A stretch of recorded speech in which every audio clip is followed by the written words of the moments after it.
Bruce Lee. The dragon की कहानी एक सितारे का उदय, ब्रूस ली, जिनका जन्म 27 नवंबर 1940 को हांगकांग में हुआ, एक ऐसा नाम है जिसे दुनिया भर में मार्शल आर्ट्स और फिल्मों में क्रांति लाने वाले व्यक्ति के रूप में जाना जाता है। उनके जीवन की कहानी एक प्रेरणादायक और साहसिक यात्रा है। ब्रूस ली का असली नाम ली जून फान था।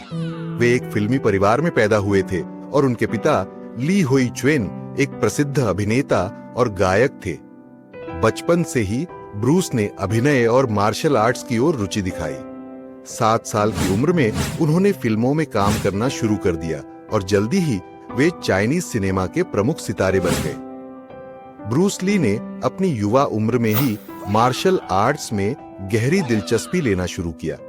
उन्होंने विभिन्न मार्शल आर्ट्स की विधाओं का अध्ययन किया और अंततः जीत कुंसू, जिसे उन्होंने खुद विकसित किया, को प्रस्तुत किया। जीत कुंसू ने पारंपरिक मार्शल आर्ट्स की तकनीकों को आधुनिक दृष्टिकोण के साथ जोड़ा और इसे दुनिया भर में लोकप्रिय बना दिया। मार्शल आर्ट का जुनून ब्रूस की जिंदगी तब बदली जब उसने विंग चुन नामक एक मार्शल आर्ट फॉर्म सीखा। यिप मैन नामक महान गुरु ने उसे सिखाया कि मार्शल आर्ट केवल लड़ने के लिए नहीं है, बल्कि आत्म अनुशासन, मानसिक संतुलन और आत्म साक्षात्कार के लिए भी है। यहीं से ब्रूस के भीतर एक अनोखी आग जली। वह दिन रात अभ्यास करने लगा, न केवल शरीर को बल्कि मन को भी एक योद्धा की तरह तैयार करने के लिए। ब्रूस ली ने अपने करियर में कई मार्शल आर्ट्स की विधाओं का अध्ययन किया और आखिरकार अपने स्वयं के मार्शल आर्ट्स प्रणाली जीत कुंसू को विकसित किया। यह प्रणाली पारंपरिक तकनीकों को आधुनिक दृष्टिकोण से जोड़ती है और आज भी दुनिया भर में मशहूर है। जब ब्रूस 18 साल का हुआ तो उसके माता-पिता ने उसे अमेरिका भेजने का फैसला किया। हांगकांग की गलियों के लड़ाकू से वह अमेरिका की सड़कों का योद्धा बन गया। ब्रूस ने वहां वॉशिंगटन यूनिवर्सिटी में दाखिला लिया और मार्शल आर्ट्स की ट्रेनिंग देना शुरू किया।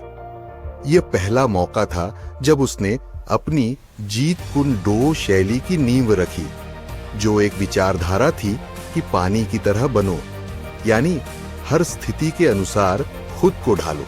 ब्रूस का संघर्ष और सफलता।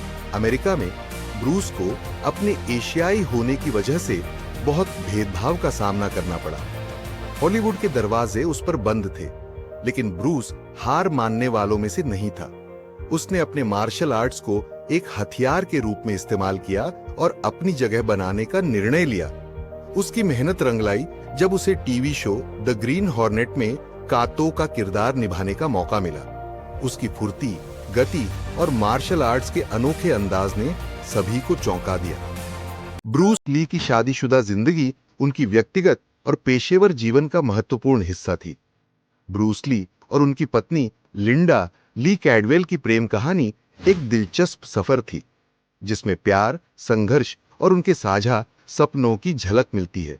ब्रूस ली की मुलाकात लिंडा एमरी, बाद में लिंडा ली कैडवेल, से 1963 में हुई, जब ब्रूस सिएटल, वॉशिंगटन में मार्शल आर्ट्स सिखाते थे। लिंडा उस समय हाई स्कूल की छात्रा थी और ब्रूस के मार्शल आर्ट्स क्लास में शामिल हुई। वह उनके व्यक्तित्व और अनुशासन से प्रभावित हो गई और जल्द ही उनके बीच गहरा संबंध बन गया और ब्रूस ली और लिंडा एमरी ने 17 अगस्त 1964 को शादी कर ली। उनकी शादी ने ब्रूस के जीवन में स्थिरता और सहारा दिया, खासकर तब जब वह मार्शल आर्ट्स और फिल्मों में अपनी जगह बनाने के लिए संघर्ष कर रहे थे।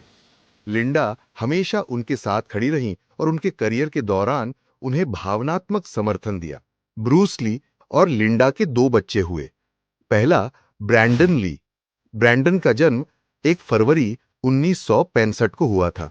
वह अपने पिता की तरह मार्शल आर्ट्स और फिल्मों में करियर बनाना चाहते थे और एक अभिनेता बने। दुर्भाग्यवश 1993 में फिल्म द क्रो की शूटिंग के दौरान एक हादसे में उनकी मृत्यु हो गई। और दूसरी शैनन ली। शैनन का जन्म 19 अप्रैल 1969 को हुआ था। वह भी अपने पिता की विरासत को आगे बढ़ाने में सक्रिय है।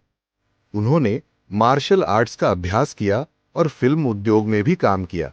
ब्रूस ली और लिंडा की शादीशुदा जिंदगी में कई चुनौतियां भी थीं। ब्रूस ली का फिल्मी करियर शुरू में संघर्षपूर्ण रहा।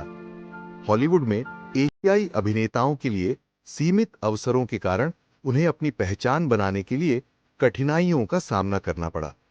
बावजूद इसके लिंडा ने उनका साथ नहीं छोड़ा और दोनों ने मिलकर चुनौतियों का सामना किया। जब ब्रूस ली का करियर 1970 के दशक में द बिग बॉस और एंटर द ड्रैगन जैसी फिल्मों के साथ ऊंचाइयों पर पहुंचा, तब भी उनकी पारिवारिक जिंदगी मजबूत रही।